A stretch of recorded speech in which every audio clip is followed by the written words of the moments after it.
Hello, all you beautiful people, and welcome to The Wire.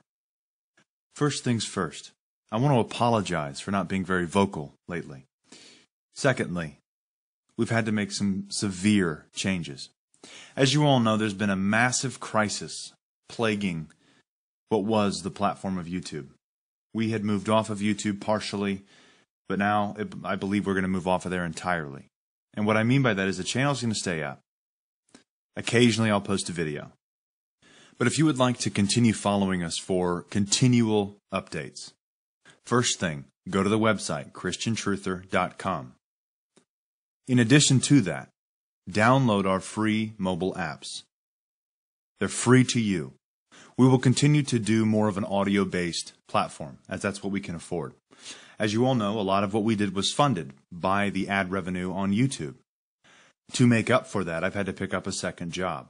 Because, hey, we got to eat too. With that said, I want to thank you all for following us for as long as you have. It means the world to us. I can't express that enough. It means the world to us for all of you to have followed us for as long as you have. As for the website, we are going to continually be doing the exclusives, as well as we're going to continue to do our reports, as well as we're going to continue to do the news alerts that you've been seeing a lot of lately if you follow us on Facebook or Twitter. These are alerts. They're not necessarily authored by us, but they are of relation to an event that has taken place. With that said, I want to thank you all again for inviting us into your homes, through your TV, through your phone, through your computer, whatever have you. Thank you. I do hope that you would continually follow us through our free mobile apps and through our website. We're not done. We have to adapt to the continually changing environment. So what can you expect from us going forward? You can expect our news alerts. You can expect our reports. You can expect our podcasts and audio posts. You can also expect our exclusives. We will continually investigate, and we will continue to push forward, regardless of who pushes back and who tries to bring about our demise. But again, thank you. There's 150,000 subscribers on that YouTube channel. 4 years of building, of reporting, and of sticking very close to the truth, to the best of our ability. Nevertheless, more changes are coming. I'm not entirely sure when, but there will be. And of course, through all of your donations, through all of your subscriptions, you have enabled us to continually carry on. Your subscriptions and your donations are the reason why we are still able to adapt to the ever-changing environment. So going forward, we ask that you would please consider subscribing or donating to the Christian Truther. And of course, we ask that you please keep us in your prayers. And thank you for praying for us. Finally, as for the audio platform, as for our show, we are removing the Wednesday and Friday version. We're also not going to do the Sunday one either. It's going to be on Monday nights at 9 o'clock. And again, I'm going to try and make it at 9 o'clock specifically to the best of my ability. So to you, our viewer and our subscriber, you can follow us via our free emails, our free mobile apps, our website, and our audio platform. Now let's get into the news. Massive sunspots and huge solar flares mean unexpected space weather for Earth. If you still have your solar viewing glasses from the eclipse, now is a good time to slap them on and look up at the sun. You'll see 2 big dark areas visible on our star.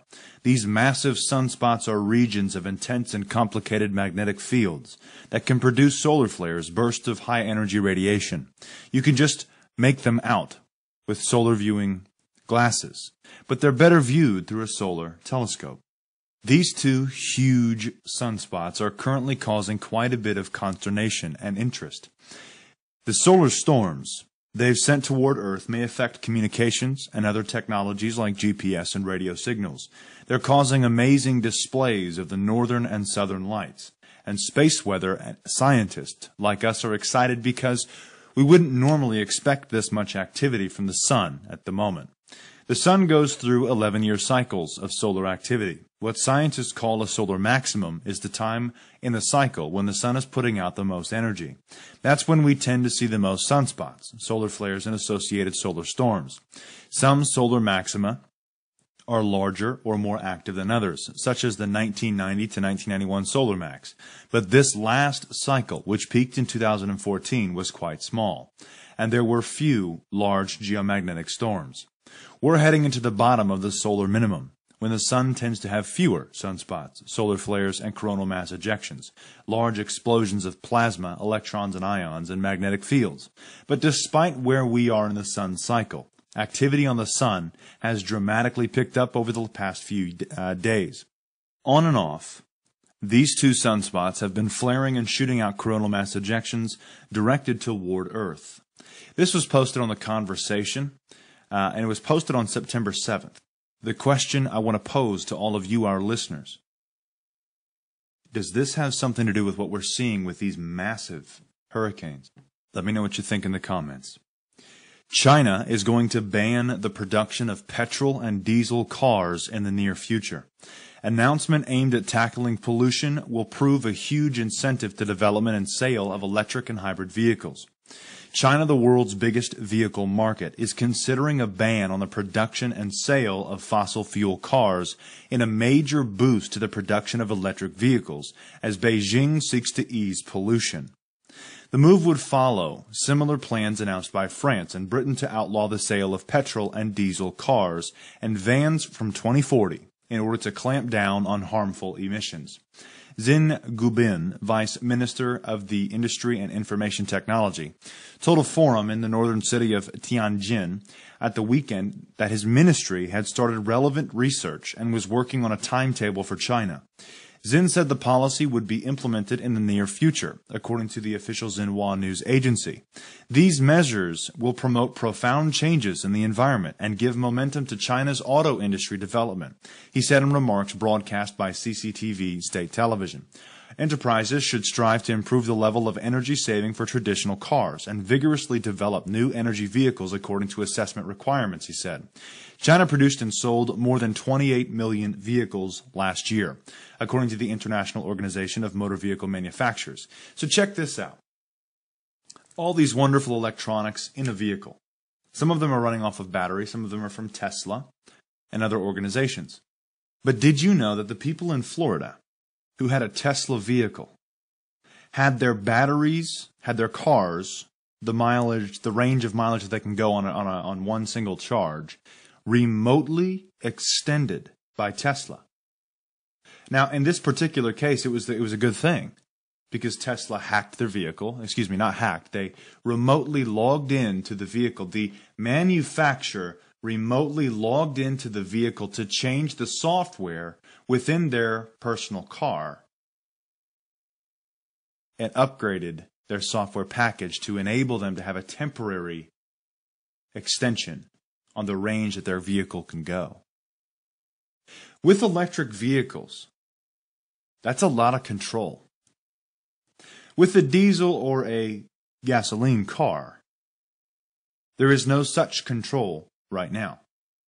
Pretty much you put gas in the thing and you drive it down the road until you run out of gas. But with electric vehicles, giving an organization the ability to remotely log into your vehicle, that spells trouble, and lots of it.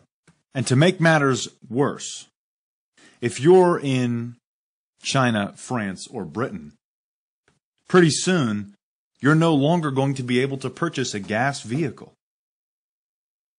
Pretty much what's in your wallet determines how far that vehicle can go. But there's another factor at play with electric vehicles. A hacker could log in and shut your car down. And that's pretty scary. But of course, they have the controls in place to, stop those sorts of things. Right.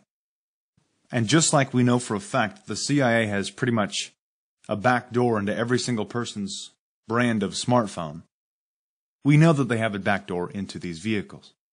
That spells trouble. Now, I'm not trying to scare anyone who owns an electric vehicle. I'm not trying to scare anyone with that. I'm just telling you that you need to explore all options. Because giving an organization that much power to remotely log in, well, the trouble speaks for itself. A South Korean dog cloning facility can give your dead dog back. No longer do we have to deal with the grief of losing a loved pet. Instead, this South Korean company is cloning dogs. How long until they publicly clone humans? Legally. The Soam Biotech Research Foundation can reincarnate your dead dog, a service that would delight pet lovers for $100,000. These people have a very strong bond with their pets, and cloning provides a psychological alternative to the traditional method of just letting the pet go and keeping their memory.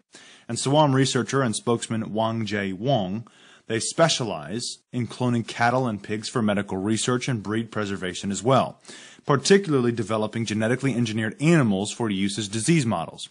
But it is their dog cloning service that brings in the most customers. They've cloned almost 800 dogs since 2006. With their client base, including princes, celebrities, and billionaires, as well as owners and agencies who want to replicate highly skilled sniffer and rescue dogs. The process starts with putting your dead dog in the fridge, not the freezer, just the fridge. Oh, and don't forget to wrap it in wet towels too. In about 5 days of delivery to the facility, a mature cell from the dog can be successfully harvested and copied. The DNA is then fused with a donor egg that has been stripped of its original genetic material. The embryo from this process is then implanted into a surrogate mother dog. 2 months later, your dead best friend is back to being a puppy. We're coming into a very freaky time in our existence where designer babies and cloning is no longer sci-fi speak. Instead, China and South Korea, the US, the UK, and other, of course, countries are working on breakthroughs in these fields. We're no longer living in a time period where this is just crazy talk. Instead, our reality has become crazy.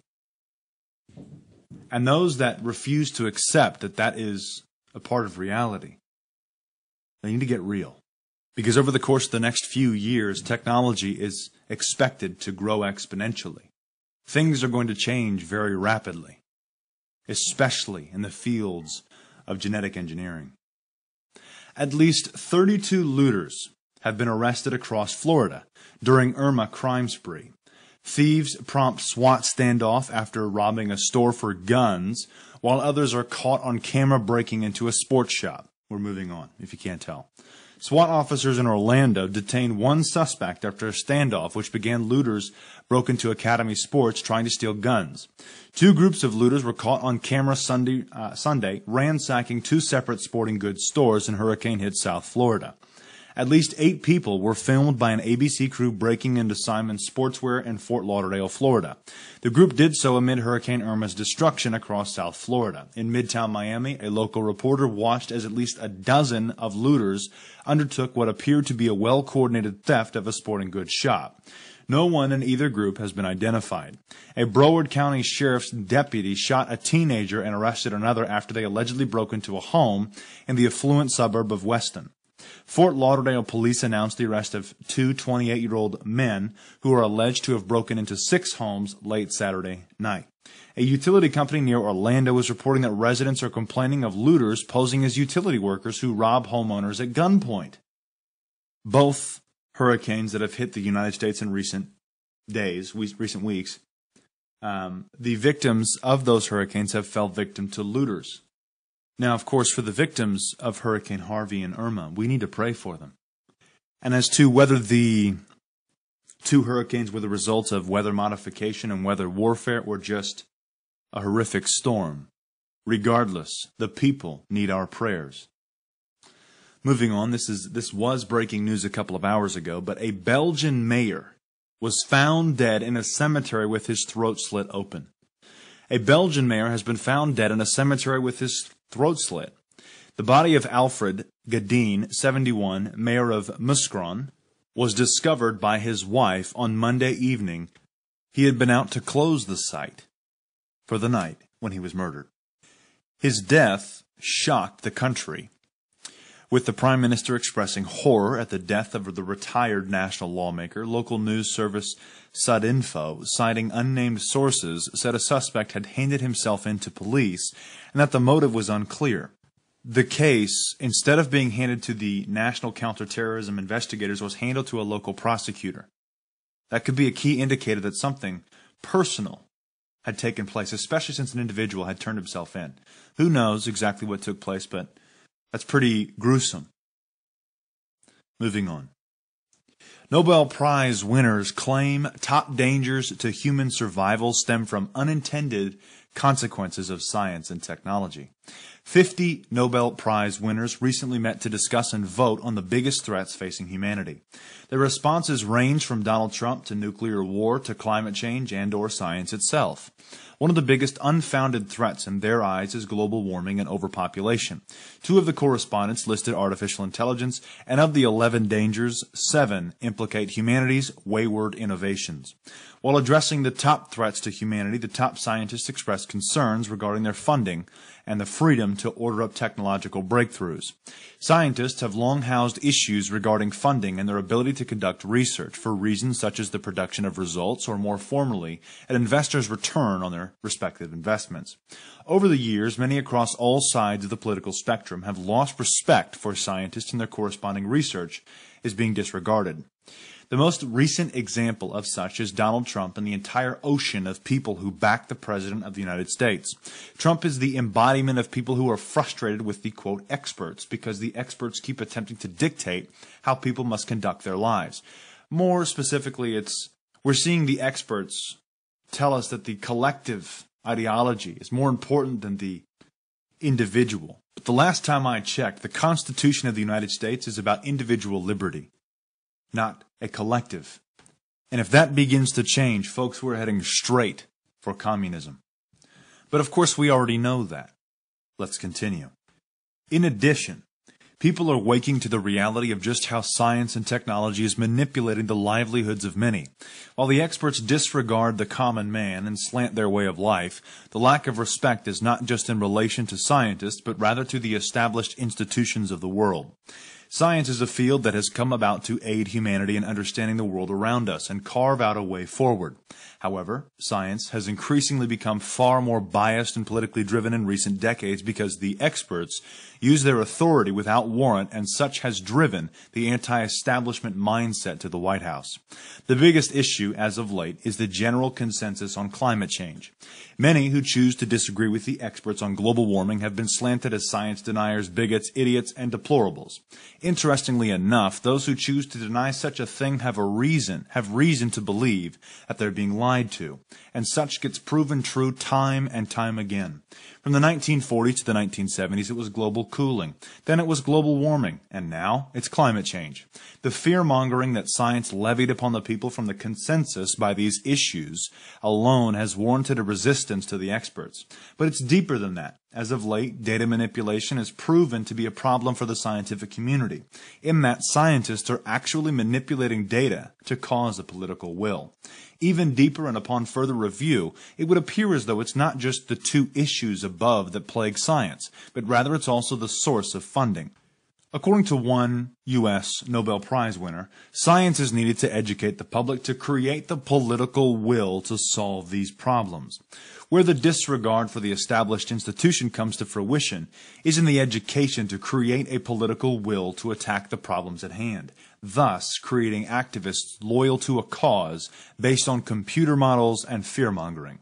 The government, particularly in the United States, responds to the will of the collective citizen. And if an organization can control and manipulate that collective, then a political agenda can be formed through the education of that collective, such of which is what America is witnessing today through the political establishment. The Constitution disallows the collective will to override the right of the individual, and for that reason, elaborate schemes are brought about to manipulate politics. Of the issues above plaguing the public's trust in science is the source of funding, disseminated to institutions to further research particular issues. Investors pay for results, not data. And if the scientists want to continue to receive their funding, then anything and everything goes to obtain that result for the investor, which means that they're going to manipulate the data, as has been proved time and time again. To the Christian, science has always been a foe. because of the resistance to respect the viewpoints in regards to faith. Science, since day one, has had the objective of overthrowing the authority of the Bible without providing any actual evidence. Science has claimed that the Christian is delusional and or mentally ill. However, the theory of evolution is nothing more than a faith itself. With the failure of these many efforts, science was left in the somewhat embarrassing position of having to postulate theories of living origins, which it could not demonstrate. After having chided the theologian for his reliance on myth and miracle, science found itself in the inevitable position of having to create a mythology of its own, namely, the assumption that what, after long effort, could not prove to take place today had, in truth, taken place in the primeval past. Lauren Isley, The Immense Journey, 1957, page 199. The theory of evolution forms a satisfactory faith on which to base our interpretation of nature. L. Harrison Matthews, Introduction to the Origin of Species, 1977 edition.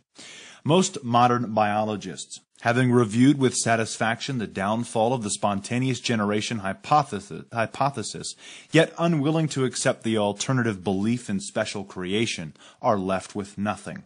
Dr. George Wald, evolutionist, professor of biology at the University at Harvard, Nobel Prize winner in biology. With that in mind, scientists now claim that the biggest threat to mankind is the disregard for climate change and the ever-looming doom of overpopulation. And of course, their answer is arrogantly more science.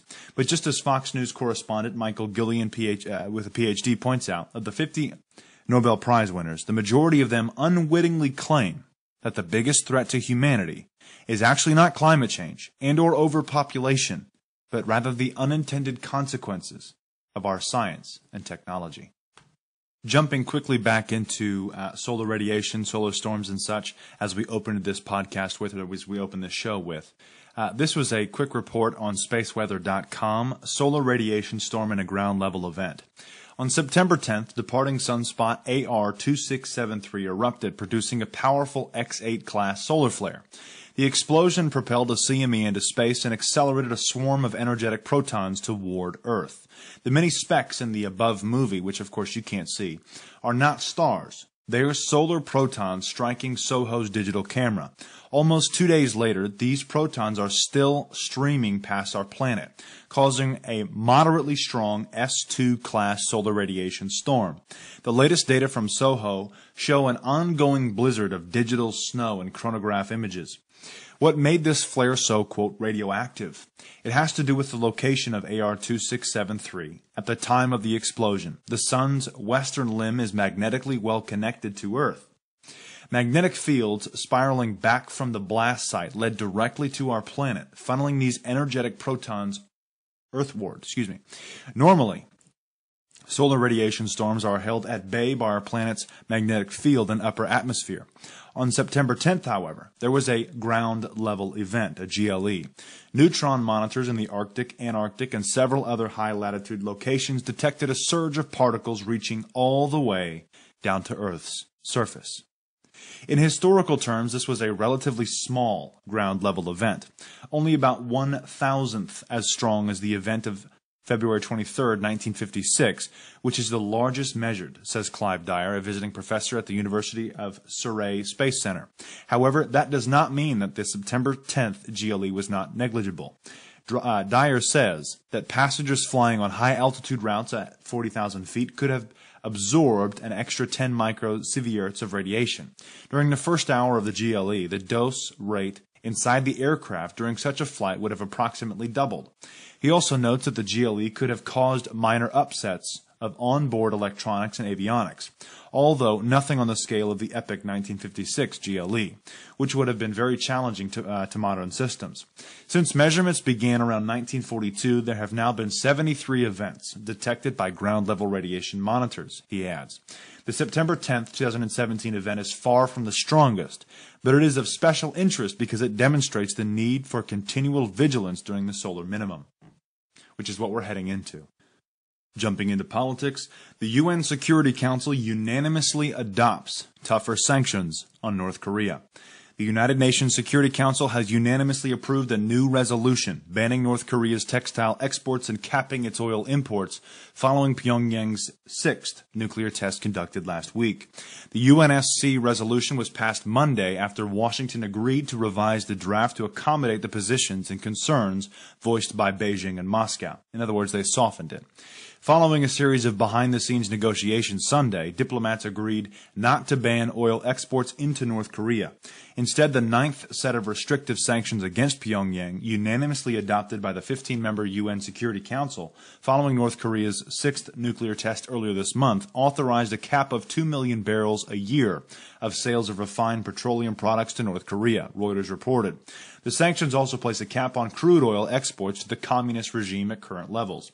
The UNSC also placed a ban on the country's textile exports, North Korea's second biggest export, totaling $752 million. According to data from the Korea Trade Investment Promotion Agency, Chinese and Russian negotiators have also managed to persuade the U.S. delegation to not impose a travel ban or asset freeze on Kim Jong-un. Who knows exactly what's going to take place with this? Of course, it is still a situation that is ongoing. And for our final report today, it's a very sad day. It is official. The U.S. debt has finally topped $20 trillion. And it jumped by $318 billion in one day. Following President Trump's sign-off last Friday of a short-term debt ceiling government funding hurricane aid deal, thanks Democrats' votes, the U.S. Treasury was finally freed from the shackles of the debt ceiling, which it hit nearly 1 year ago, and which meant that the U.S. federal debt would be at roughly $19.808 trillion for months. Well, no more, according to the latest daily Treasury statement. As of Friday, total U.S. debt surged by $317.6 billion from its Thursday closing print of $19.845 trillion. Following the short-term debt suspension, which kicked the can through December 8th to finally rise above the psychological barrier of $20 trillion. As shown on the chart below, on March 16th, until Thursday, September 8th, the official federal debt, subject to the legal limit, was at $19 trillion, the statutory debt ceiling. This is because the previous suspension of the debt limit expired on March 15th, and the debt limit had been reset on that day at the level the debt reached at the close of business that day. On that day, the Treasury started using extraordinary measures to keep the debt subject to the limit about $25 million below the limit. The Treasury was finally freed from this limit on Friday, and thus the $318 billion surge in one day as the U.S. government replenished its extraordinary measures, which should allow the Treasury to coast until sometime in March, even after the next debt ceiling is hit on December 8th, such of which took place on 9/11, 2017. That's quite symbolic, given that a false flag terror attack took place on 9/11, 2001. And today, the United States topped $20 trillion in the, quote, psychological barrier. It's rather interesting. For all of you who have been affected by Harvey and Irma, you're in our prayers. Please stay safe. That's all the information I've got for you guys right now. I want to thank you all for listening and, of course, on YouTube for watching. God bless and carry on.